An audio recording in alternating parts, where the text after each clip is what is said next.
नमस्कार दोस्तों, हम अपने एपिसोड की 6वीं कड़ी लेकर आपके सामने प्रस्तुत हैं। मिस्टर शून्य, ये रहा आपके सामने पहला सवाल। माता पिता का बच्चों के साथ व्यवहार कैसा होना चाहिए? तो मिस्टर क्यू, आपने जो सवाल पूछा है कि माता पिता का बर्ताव कैसा होना चाहिए अपने बच्चों के प्रति, तो ये हम प्री डिफाइन नहीं कर सकते।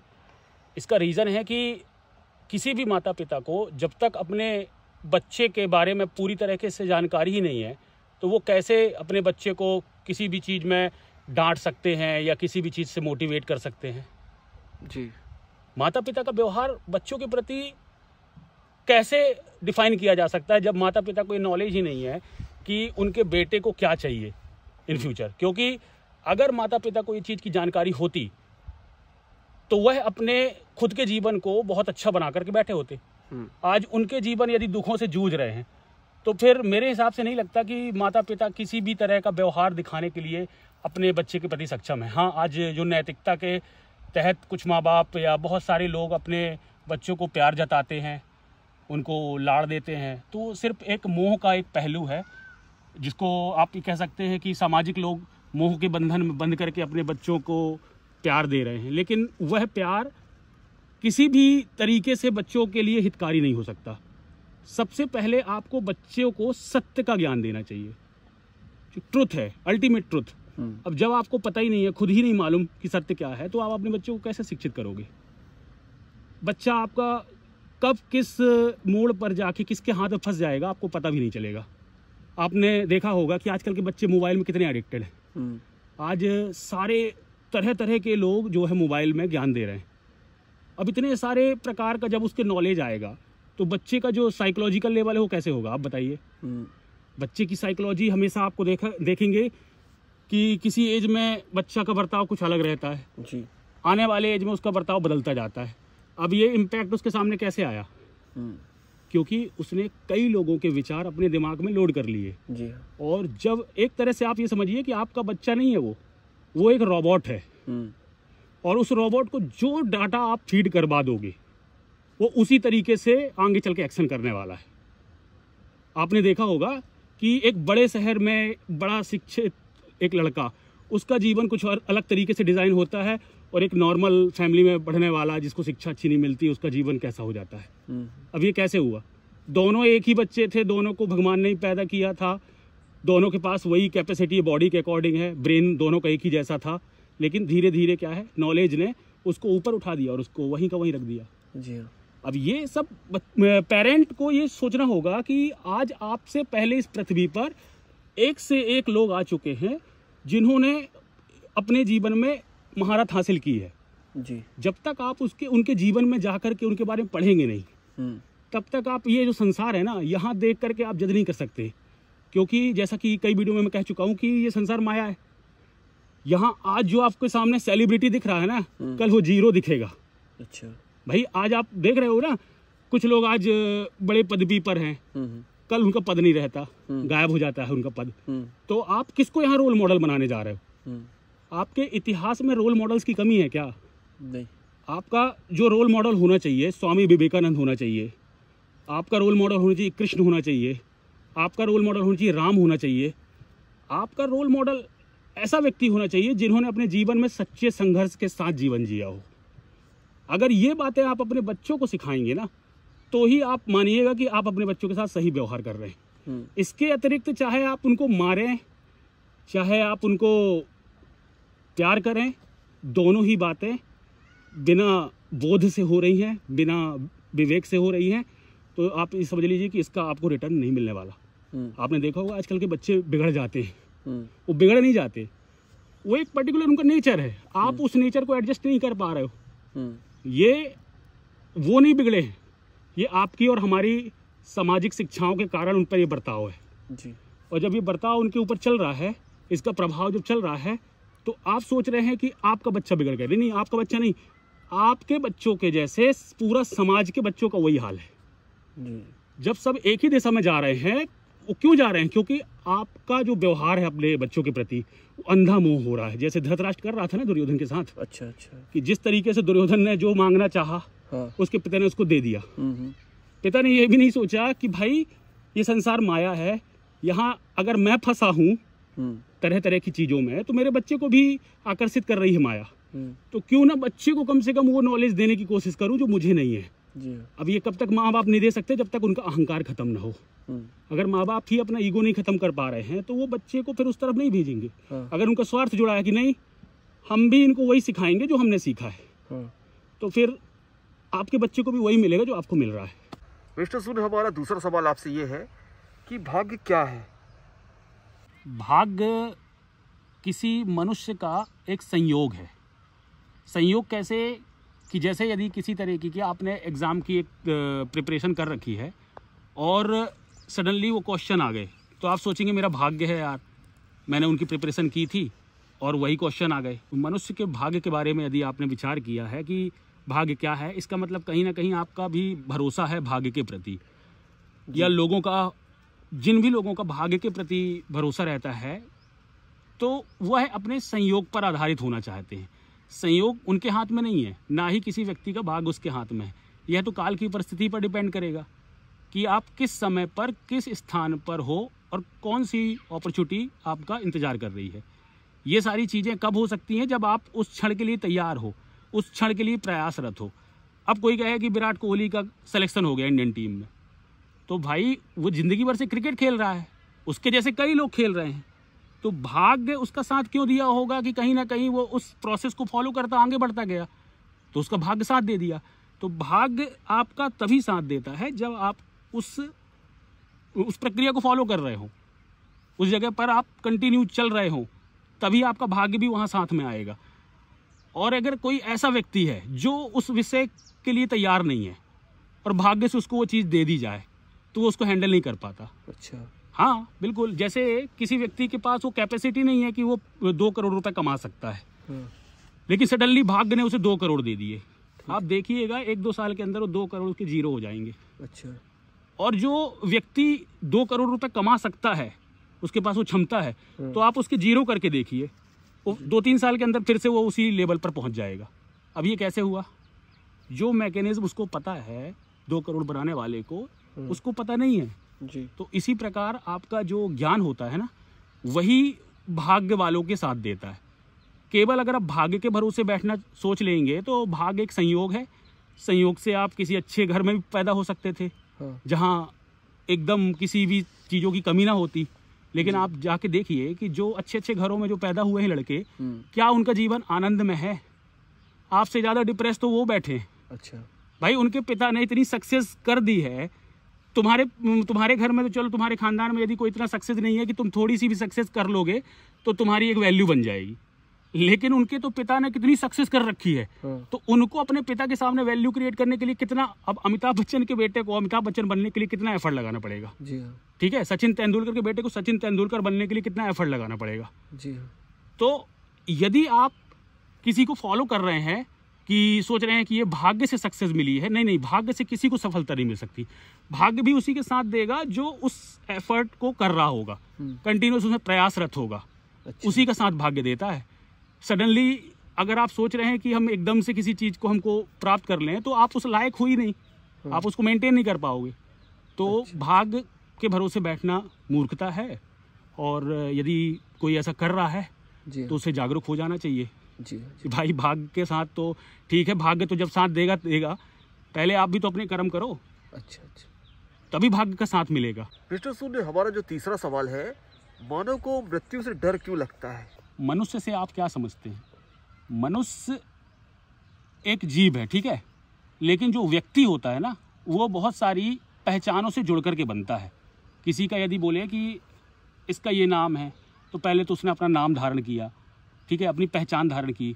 तो जितनी सारी चीज़ों को वो जोड़ रहा है अपने साथ, इसका मतलब वो अपना अहंकार डेवलप कर रहा है। एक तरह से अहंकार का मतलब अपनी आइडेंटिफिकेशन। इस संसार में आपको पहचान दिलाने वाली जो जो विषय वस्तु हैं, वो सारा आपका अहंकार है। अच्छा, हाँ, जिन विषयों से आप पहचाने जाते हो, चाहे आपकी गाड़ी हो, चाहे आपके शूज़ हो, चाहे आपका स्पेक्स हो, या कोई भी चीज़ ऐसे जो आपकी पहचान बन रही है, या घर हो, या कुछ भी एनीथिंग, कुछ भी ऐसी चीज़ है। इसीलिए तो आपको कहा गया है कि जीरो बन जाइए, नो आइडेंटिफिकेशन। तो जिस भी चीज़ से आपने आइडेंटिफिकेशन कर ली है, तो जब आप उन चीज़ों के द्वारा आपने अपना इतना बड़ा वो बना लिया है कि अपने आप को इतना बना लिया है कि आप नहीं चाहते कि ये सारी चीज़ें छूट जाएं आपसे। तो आप मुक्त नहीं होना चाहते बेसिकली। और मुक्त क्यों नहीं होना चाहते? आपके पास कहीं ना कहीं ये लालच है कि इन सारी चीज़ों के माध्यम से ही मुझे वो सुकून मिलने वाला है। अच्छा। जो आज तक आपको मिला नहीं है। आप जिस सुकून की बात कर रहे हैं वो सुकून इन सारी चीजों को छोड़ने के बाद मिलेगा, या मैं इन चीजों को भोग लूं। हाँ, आप सोच रहे हो कि इनको भोग करके आपको वो सुकून मिलेगा। हाँ। जो सुकून आप तलाश कर रहे हो, इसीलिए आप सोच रहे हो कि मैं मरने ना पाऊं, मरने से पहले मेरे को वो सुकून मिल जाए। हाँ। और वो सुकून कहाँ मिलने वाला है आपको? जब सारी चीजों से आप निर्लिप्त संबंध स्थापित करेंगे। जैसे एक्ट्रेस रहते हैं और ये सेलिब्रिटी एक्ट्रेस और नेता वगैरह सारे जो लोग रहते हैं, ये सारे लोग अपनी पहचान ही खोने से तो डरते हैं। उनकी मृत्यु का मतलब क्या? इंसान की मृत्यु से क्या समझते हो? आपकी जितनी आइडेंटिफिकेशन है उसको डिलीट कर दो, आप मृत्यु हो गई। अच्छा। कोई भी आज साधु सन्यासी आपने एग्जाम्पल देखे होंगे, वो पुरानी पहचान मिटा करके नई पहचान क्यों धारण करते हैं? हाँ। नई पहचान क्यों लेते हैं? क्योंकि वह अपने अहंकार को डिलीट करना चाहते हैं बेसिकली। लेकिन होता क्या है कि वो अहंकार को डिलीट करते करते नए अहंकार को पकड़ लेते। अच्छा, भाई पुराने अहंकार को आपने डिलीट किया, यहाँ आपने अपना कोई नाम कर दिया। हाँ। कि मैं ये हूँ पीठाधीश, या कोई भी आपने नाम से जुड़ गए आप, श्री 108, हाँ, कुछ भी XYZ, आप कुछ भी अगर किसी भी नाम से आप अपने आप को आइडेंटिफिकेशन आपने दे दी। हाँ। तो जिस अहंकार को आप छोड़ के आए थे वही अहंकार आपके साथ फिर चिपक गया। अच्छा। तो इसीलिए कहा गया है कि ये भक्ति और मुक्ति सबके समझ में नहीं आती। इसके लिए बहुत ज़्यादा डीप में जाना पड़ता है। इसको पूरे कॉन्सेप्ट को जब तक आप क्लियर नहीं समझेंगे ना, तो ये पूरा भ्रमजाल आपको ऐसे उलझाए रखेगा। आपको लग रहा होगा कि मैं धर्म के साथ चल रहा हूँ। भाई रावण को भी लग रहा होगा ना कि वो धर्म के साथ है, दुर्योधन को भी लग रहा होगा कि वो धर्म के साथ होगा। कोई भी व्यक्ति अपने आप को बोल सकता है कि मैं गलत कर रहा हूँ। नहीं। और स्पेशली वो जो अपने आप में पावरफुल हो चुका है, शक्तिशाली, वो तो कभी नहीं बोलेगा कि मैं गलत हूँ। रावण को भी तो यही लग रहा था कि मैं अपनी बहन का साथ दे रहा हूँ। बिल्कुल, हर व्यक्ति के पास अपनी एक अलग कॉन्सेप्ट होती है, अपनी एक दलीलें होती है कि भाई उसके अकॉर्डिंग तो सही है ना। तो जब हर व्यक्ति सही तो फिर गलत कौन है? इसका मतलब गलत सिर्फ और सिर्फ हमारे पीछे का अहंकार है। आप अपना वो ईगो खोने से डर रहे हैं, जिसके खोने के बाद ही आपको सुकून मिलने वाला है। तो बेटर है कि आप मृत्यु से ना डरें, उसके पहले ही अपनी मृत्यु का प्रबंध करें। और यहाँ कहने का मतलब क्या है कि अपनी मृत्यु का प्रबंध करें, मतलब अपने इस पूरे जो सांसारिक परिचय आपने बना रखा है, कम से कम मन से उनको डिलीट कर दीजिए। ठीक है? दूसरे लोग तो भले आपको आइडेंटिफाई करेंगे कि आप ये हैं, किसी को कोई मंत्री बोल रहा होगा, किसी को कोई ऑफिसर, या कुछ भी दुनिया आपको, या किसी भी पद पर आप काम कर रहे हो, लेकिन मन से आपको ये निकाल देना है कि आप वो हैं। क्योंकि वही आपका अहंकार बन जाता है। आपको कुछ नहीं होना है। अगर आप कुछ नहीं होंगे तो आपके पास एब्सोल्यूट पावर होगी। फिर आपको ना कोई दुख दे सकेगा और ना ही कोई आपको स्वार्थ में ललचा सकेगा। तो कुछ चीज़ों का निर्वहन तो करना पड़ता है ना मिस्टर शून्य, वो बन के, जैसे कोई IAS ऑफिसर, IPS ऑफिसर है, या कोई सांसद या विधायक है, तो उस पद पे रह के उसको उस चीज़ को निर्वहन करना पड़ता है, इसलिए वो बना रहता है। देखिए, आपको ये समझना है कि ये सारी चीज़ें आपकी एक रिस्पॉन्सिबिलिटी है। समय समय पर आपने, जैसे कृष्ण भगवान ने कई लीलाएं की जी, तो लीलाएं कर लीजिए आप। अच्छा। लेकिन उन लीला के पीछे आपका आधार क्या होना चाहिए? ट्रुथ। आपका उद्देश्य क्या है? पूरे इस संसार को जो मेहनत कर रहे हो लोग, जो मेहनत से कमा खा रहे हैं, उनको प्रोटेक्ट करना। क्योंकि अगर वो प्रोटेक्ट हो रहे हैं तो फिर ये संसार अच्छे से चलता रहेगा। अभी प्रॉब्लम क्या हो रही है कि एक कमा रहा है, एक पक्ष कमा रहा है, एक मेहनत कर रहा है, दूसरा पक्ष बिना काम करे सोच रहा है कि मैं कैसे करके शॉर्ट तरीके से या किसी भी रास्ते से कमा लूं। या कि वो प्रकृति का शोषण करता है, या कि लोगों का। तो जब इस तरीके के विचार आप डेवलप कर रहे हैं समाज में, तो फिर आने वाले समय में क्या होगा?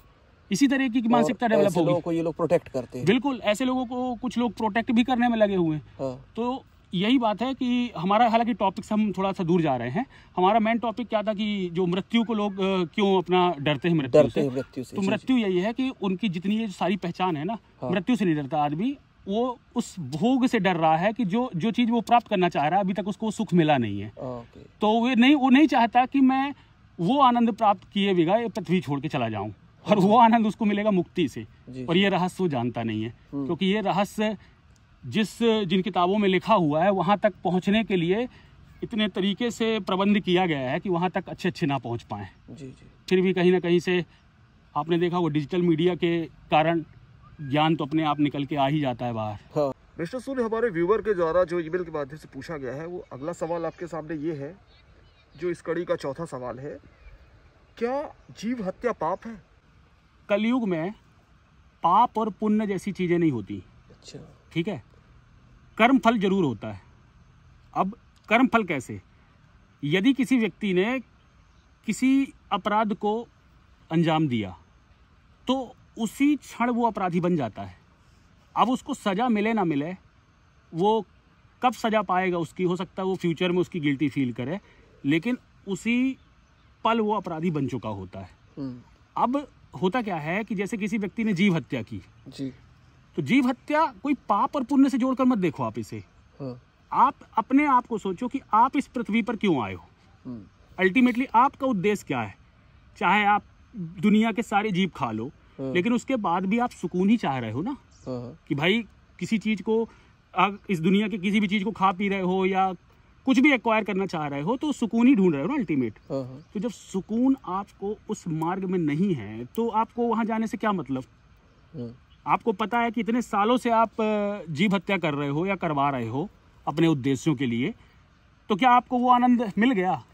जीव हत्या से आपका जो तंतु होता है अंदर, जो जिसको बोलते हैं आप संवेदना, वो संवेदना मर जाती है। अच्छा, और जिस व्यक्ति की संवेदनाएं मर गई ना, तो वो उस व्यक्ति के हृदय में प्रेम कभी उत्पन्न नहीं होगा। और प्रेम आपके हृदय में अगर उत्पन्न नहीं होगा तो आप दूसरे को प्रेम कैसे कर सकेंगे? और इसीलिए आपने देखा होगा कि सारे जो भी रिश्ते हैं, प्रेम बचता ही नहीं है जी, क्योंकि इंसान ने अपना जो प्रेम वाला तंतु है ना, वो खो दिया है। आप सोचो ना, आप अपने आप को इस प्रकृति से अलग क्यों समझ रहे हो भाई?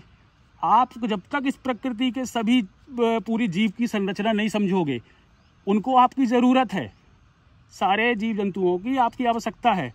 जब आप उनसे कनेक्ट होगे, जब आप उनके भाव को समझोगे, तब जाकर के आप सुपीरियर यहाँ के जीव कहलाओगे। अच्छा, अभी तक आपने सुपीरियर वाले कोई काम ही नहीं किए। आज हर प्रजाति है, कोई भी प्रजाति, आपसे भी कोई पावरफुल प्रजाति आ जाए, वो सिर्फ अपना देखने लगे और अपने आप को केंद्र में रख करके वो जो उसकी मर्जी आए वो करने लगे, तो आप बताओ फिर आप भी सरवाइव नहीं कर पाओगे जी। तो बेटर है ना कि हमें इस पूरे विश्व को एक ऐसा विश्व बनाना है कि ये अपनी एक एक्चुअल पोजीशन पर आ जाए।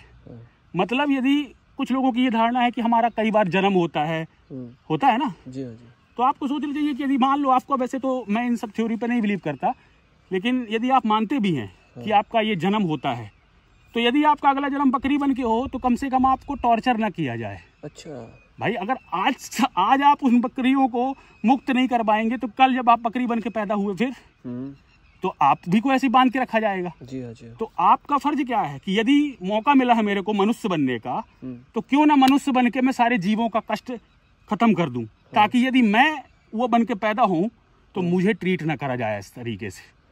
कल के दिन मैं किसी दूसरे धर्म में पैदा हूं तो मेरे साथ कोई व्यवहार खराब ना करे, तो मैं पहले से ही सारे धर्मों को एक कर दूं।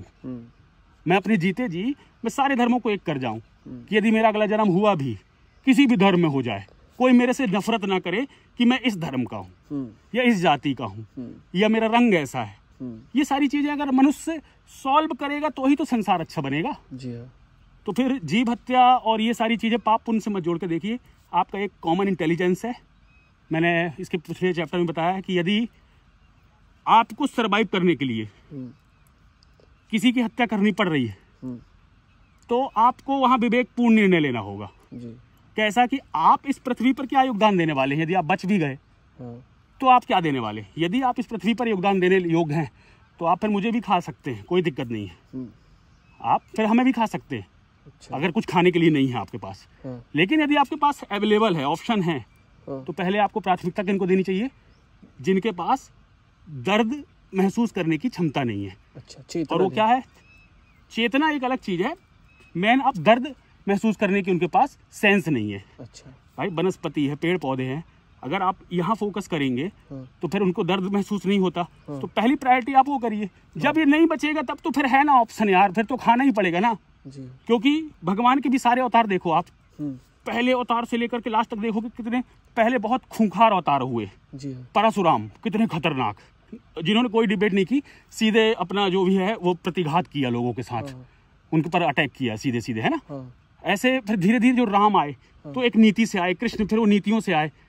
तो इस तरीके से अवतार भी जो है ना हर समय हर काल के अकॉर्डिंग अलग ही होते।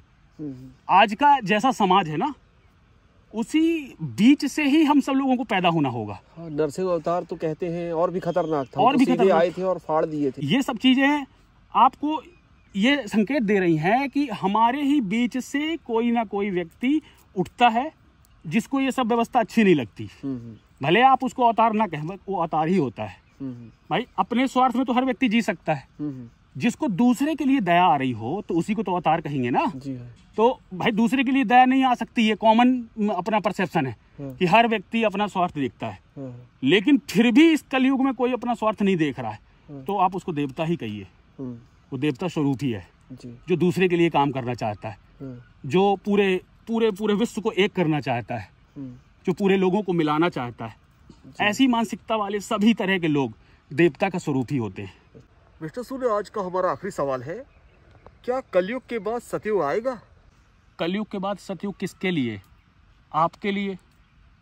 भाई किसी मनुष्य की बात हो रही है ना। जी जी। आप ये मत सोच के चलिएगा कि पूरा का पूरा युग ही बदल करके सतयुग होने वाला है। जी। ये ऐसा कभी नहीं हुआ। इतिहास में भी जो समय चला है, धर्म और अधर्म दोनों तरफ के लोग रहते हैं हमेशा। जी। जो धर्म के साथ चलते हैं, जो अधर्म के साथ। अब अधर्म के साथ चलने वाले लोग कौन है? जो स्वयं को पहचाने बिना जीवन जी रहे हैं। वो तो ऐसे लोगों का साथ ही दे रहे होंगे ना। हाँ हाँ। भाई जिसने कृष्ण का साथ नहीं दिया तो अल्टीमेटली वो किसके साथ माना जाएगा? दुर्योधन के साथ माना जाएगा। जी हाँ। युद्ध में तो यही होता है। हाँ। हाँ, आपका सवाल है कि कलयुग के बाद सतयुग आएगा। हाँ। तो सतयुग आपके मन की एक स्थिति को कहा जाता है। जी। अगर आपका मस्तिष्क सारी चिंताओं से मुक्त है, कोई लालच नहीं है, कोई स्वार्थ नहीं है, कोई दुख नहीं है, हाँ। एक मध्यम स्थिति में आप स्थित हैं, तो आपके लिए सतयुग ही चल रहा है। यही युग? हाँ, यही युग ही आपके लिए सतयुग है। अच्छा। आपका सुबह शाम एकदम आनंद में जीवन कट रहा है। हाँ। कोई आपको चिंता नहीं है किसी चीज की। आप अपने आप को जानते हैं। हाँ। अपने स्वयं को पहचानते हैं। आप वो सांसारिक पहचान अपने ऊपर धारण करके नहीं बैठे हैं। हाँ। तो आप सतयुग में ही जी रहे हैं। अच्छा। हाँ, और जिनके मन में इस संसार को पकड़ने की हाँ। या यहाँ के विषय वस्तुओं को प्राप्त करने की लालसा है, हाँ। वो सारे लोग कलयुग में जी रहे हैं। हम्म। तो राम उस समय भी सतयुग में थे और रावण कलयुग में था। जी हाँ। इसी प्रकार यहाँ आप किसी के धन दौलत को देखकर मत करिए जज हाँ। कि किसी के पास अच्छी दौलत है, महल है, तो वो उसके लिए स्वर्ग है। हाँ। उस व्यक्ति के मन की स्थिति का परिचय कीजिए ना, कि वो व्यक्ति मन से उस बंगले के अंदर कैसे सो रहा है। चिंतित तो नहीं है, पागल तो नहीं है दिमाग में कि कल रेड पड़ जाएगी मेरे यहाँ पुलिस की। हाँ। अगर इस तरीके से उसके मन में विचार चल रहे हैं हाँ। तो वो उसके लिए तो कलयुग ही है। अच्छा। हाँ, तो मन की स्थिति को ही सतयुग कहा गया है कि आपका जीवन है 60-70 साल का, आपको क्या करना कि कौन सा युग कब चलेगा। अच्छा। आपको तो अपना जीवन देखना है ना कि भाई मेरा जीवन दुखी नहीं होना चाहिए, क्योंकि आप ही पूरे जीवन दुखी रहोगे तो फिर आप दूसरों को कहाँ से सुख दे पाओगे या किसी को आप कैसे आनंदित कर सकते हो जब आप ही दुखी हो तो। अच्छा, तो ये हमारे ऊपर डिपेंड? बिल्कुल आपके ऊपर डिपेंड करता है। यदि आप जागरूक हैं तो आपसे जुड़ने वाले हर व्यक्ति को आप उसी तरीके से शिक्षित करते जाएंगे। जी। और यदि आप खुद नशे में हैं तो दूसरे को भी आप नशे से ही लिप्त करेंगे, हाँ। क्योंकि आपको पता है ना कि मेरे को आनंद इस चीज से मिलता है। हाँ। तो आप उसी तरीके से लोगों को इन्फेक्टेड करने की सोचेंगे, क्योंकि हर व्यक्ति अपनी कंपनी डेवलप करना चाहता है ना। हाँ। अपने तरह के लोगों का समूह हर व्यक्ति बढ़ाना चाहता है। अच्छा। ये हमारे डीएनए में बस नहीं होता, ये हर व्यक्ति या जीव जंतु सभी ऐसे ही करते हैं। हाँ। सबके पास ये प्रकृति ने दिया हुआ कि मेरे जैसा ज्यादा होने चाहिए लोग। अच्छा। मेरे जैसे लोग। अब ये एक तरह से पाशविक वृत्ति कहलाती है, क्योंकि समूह कोई भी मिलकर के सतयुग नहीं ला सकता। हाँ। आपका अपना मन ही आपको सतयुग तक पहुंचा सकता है। अच्छा। कोई बाहर नहीं आने वाला कि आपको सतयुग में लेकर के जाएगा, और ना ही ये कोई युग बदलेगा। जिस दिन आप बदल गए आपका युग बदल गया। तो आप कैसे बदलेंगे? जितना कुछ जोड़ करके बैठे हैं ना मन में जी, वो सारा हटाते जाइए धीरे धीरे, जिसको नेति नेति की प्रक्रिया कहा जाएगा। सारी डिलीट करते जाइए, आपका सतयुग आ जाएगा। अच्छा जी, शून्य से शुरू हुए थे आप। हाँ। जहां तक आगे पहुंच चुके हैं वापस गिनती करिए, क्योंकि आप अपने नंबर्स में और नंबर जोड़ना आपकी मूर्खता होगी। यदि आप और नंबर जोड़ रहे हैं, और भी लोगों से रिश्ता बनाने की सोच रहे हैं कि कहीं तो सुकून मिलेगा, और भी चीज़ों को एक्वायरिंग करने के लिए सोच रहे हैं, तो आप कितना भी नंबर बढ़ा लेंगे जी, आप इनफाइनाइट तक नहीं पहुंचने वाले। अच्छा। और इनफाइनाइट मीन्स एकदम पीसफुल परिस्थिति, और आप अनंतता की ही तलाश में हैं। भाई एक मनुष्य अनंतता ही प्राप्त करना चाहता है ना, इनफाइनाइट। तो इनफाइनाइट कैसे बनोगे आप? इन सारे नंबरों को आप इनफाइनाइट तक तो नहीं पहुंचा सकते। न्यूमेरिकल तो इनफाइनाइट तक जा ही नहीं सकता ना। कोई भी ऐसा नंबर इनफाइनाइट जाएगा जिसको आप 0 या 0 के अतिरिक्त आप देखें। तो आपने जो यहाँ से जोड़ा है ना अपने मन में, उसको हटा दीजिए, वापस 0 पे चले जाइए। वहां से आपके इनफाइनाइट की प्रक्रिया शुरू होगी और वहीं से आपका सतयुग भी प्रारंभ होगा। अच्छा जी। तो दोस्तों, आज हम अपना सेशन यही समाप्त करते हैं। मिस्टर शून्य के जवाब आपको कैसे लगे, ये हमें कमेंट के माध्यम से जरूर बताइएगा। तो आप सभी को नमस्कार,